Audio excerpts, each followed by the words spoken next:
at pipirmahan niya na itong amendment ng Centenarian Law na yung pagdating ng 80, 85, 90, 95, tigto 10,000 na matatanggap ng ating mga lola at lolo.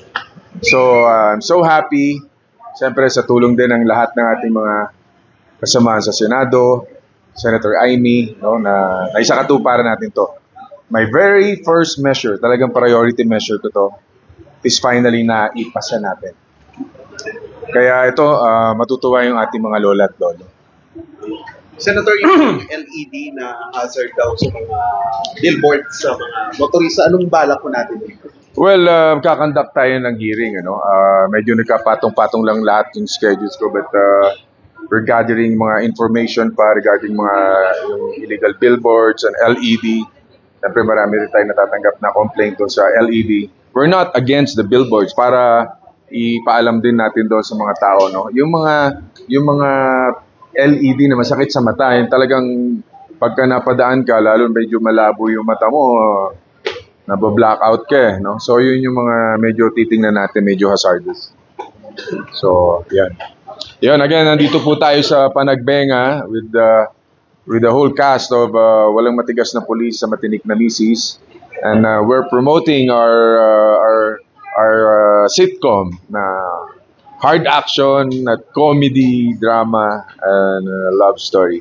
So, pampamilya po to. Sana po panoorin nyo dito sa Baguio at sa buong Pilipinas na mga nanonood sa ating ngayon, nakikinig.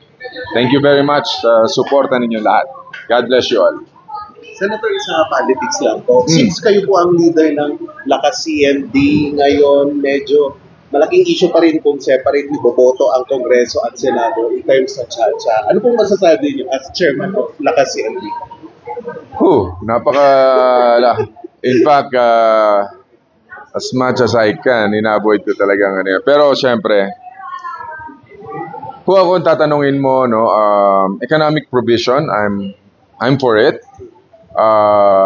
Pero siyempre, yung abolition ng Senado, medyo dapat pinag-aaralan mabuti, masakit yun para sa amin. Basta pagtulong-tulungan, hindi sa akin yung mga masasakit na salita, yun lang ang dapat siguro itigil. Ano naman tayo meron tayong sinusunod na batas para diyan, no? As long as they follow the Constitution, there's nothing wrong to amend the Constitution.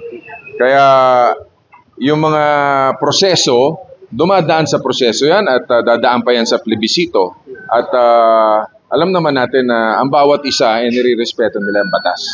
So, yun lang, yung mga side comments minsan, yung nakakasakit. Kaya panawagan ko on both houses, even though sa mga kasama ko sa Senado, palagi ko rin sinasabi sa kanila na kailangan matigil na to. Kung hindi natin titigil to, kailan tayo titigil? No? Kailan?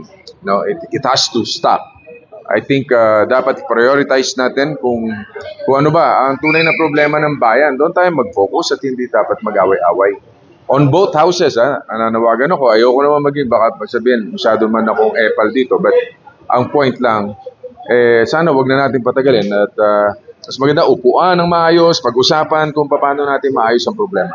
Hindi po mag-respond po yung napirmang na Revilla Law. About the Revilla Law, itong Centenarian Law, di ba, pagdating mo ng 100, doon ka lang makakatanggap ng 100,000. With the amendments, no? Pag-reach nila ng 80 years old, makakakuha na sila ng 10,000, yung mga lola at lolo natin. 85 years old, another 10,000. Pagdating ng 90, another 10,000. 95, another 10,000. So, yan po. Itong pipirmahan ng ating mahal na Pangulo na malaking tulong sa ating mga lola at lolo. At meron din ako sinusulong.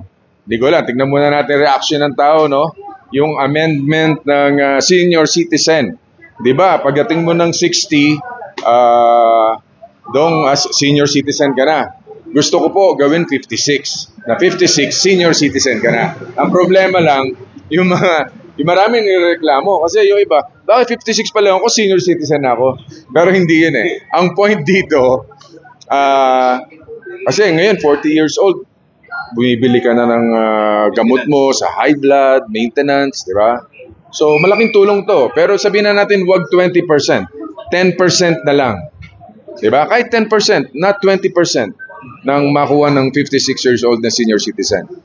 Kaya yun po, yung panibagong battle sa Senado at sa Kongreso. Pero sa tingin ko po, makukuha din natin yan dahil kailangan talaga ng ating mga kababayan ngayon, lalo na sa taas sa mga presyo ng bilihin. If ever napipirman to ni President Bongbong magiging reaction. By Monday, nagpapasalamat ako sa ating mahal na Pangulo at least okay na yung ating amendment do sa Centenarian Law. Mr. President, thank you very much at saludo po kami lahat sa iyo at kasama po natin ang lahat ng mga lola at lolo na pumapalakpak po sa inyo ngayon. Sir, napapasyal kayo sa Benguet, sir. Ha? Napapasyal kayo sa Benguet. Yes, nandito tayo sa Benguet para umattend itong Panagbenga Festival at talaga namang miski pa noon nakaka-attend na ako. Ngayon may float pa ang GMA ng walang matigas na pulis sa matinik na misis at si Tolome. Ayan. Tingnan ninyo tomorrow at sasakay po kami sa float.